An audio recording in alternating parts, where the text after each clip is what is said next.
effective. Magandang umaga po sa ating lahat.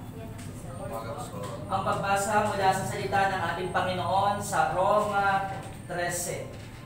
Magpasakop kayong lahat sa mga namumuno sa pamahalaan, sapagkat ang lahat ng pamahalaan ay nagmula sa Diyos at Siya ang naglagay sa mga namumuno sa kanilang pwesto. Ang mabuting balita ng ating Panginoon. Napakabuti po ng Diyos. Hindi po aksidente na nandito po kayo. Hindi po inimbento ang mga guhit po sa inyo pong mga nasa balikan. Yan po yung ordinado ng Diyos. Milyon ang tao dito po sa Pilipinas. Ngunit kayo po ay pinili na manguna sa ating pong kapulisan. Sapagkat lahat ng bagay na ito itinalaga ng ating Panginoon.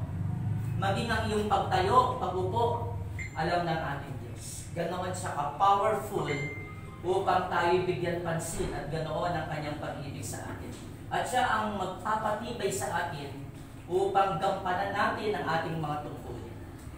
Kaya mga kapatid, sa umagang ito, maaaring hindi po limit sa inyo ang mga ganitong kataga. Kung kayo po ay, nung tayo po ay nasa training command pa lamang. Ano po ang mga bagay na ito? Malamang ito'y narinig nyo na po. Obey first before you complain. Narinig po ba ito? Ano pa po? Do not anticipate the command. Narinig po ba ito? Abay, dapat po. Bakit po kailangan kung ganon ang laging itinuturo during our training days? Dahil po may Roma chapter 13. Biblical po siya, sir. Ano po? Magpasakop po tayo sa lahat ng mga namumuno po sa atin. Sapagkat wala pong pamahalaan ang hindi po inordina ng ating Diyos. Bilang tatay, ang mga anak nagpapasakop. Walang accomplishment kung walang submission. Ulitin ko po, wala pong mararating kapag wala pong submission. Obey first before we complain. Do not anticipate the command. Biblical po siya. Hindi po ito inimbento ng kapulisan. Hindi po ito inimbento ng training command upang ituro sa atin ng ano pa man. Sapagkat ang pamunuan ay ordinado ng Diyos, itinalaga ng Diyos. Bawat mga officers ay itinalaga ng ating Panginoon. Kaya wala po tayong pwedeng maipagmalaki. Siya nagbigay, siya rin ang pwedeng bumawi. Kaya dapat natin gawin, pagbutihin po natin kung ano po ang itinalaga para po sa atin. Focus po tayo sapagkat binigay ito ng Diyos sa atin. Hindi ito created by men, but created by God. Walang mawawala sa atin sa pagiging submissive. May maidadagdag pa dahil nandoon ang promotions. Hindi ka man ma-promote ng tao pero you are promoted by God. Tiniyak po yan. Hindi man napansin ang iyo pong pagiging pagpupursige pero may nakapansin sa iyo. Ano man ang iyong reliyon, ano man ang iyong pinaniniwalaan, isa lang ang bagay na dapat pong mangyari po sa atin.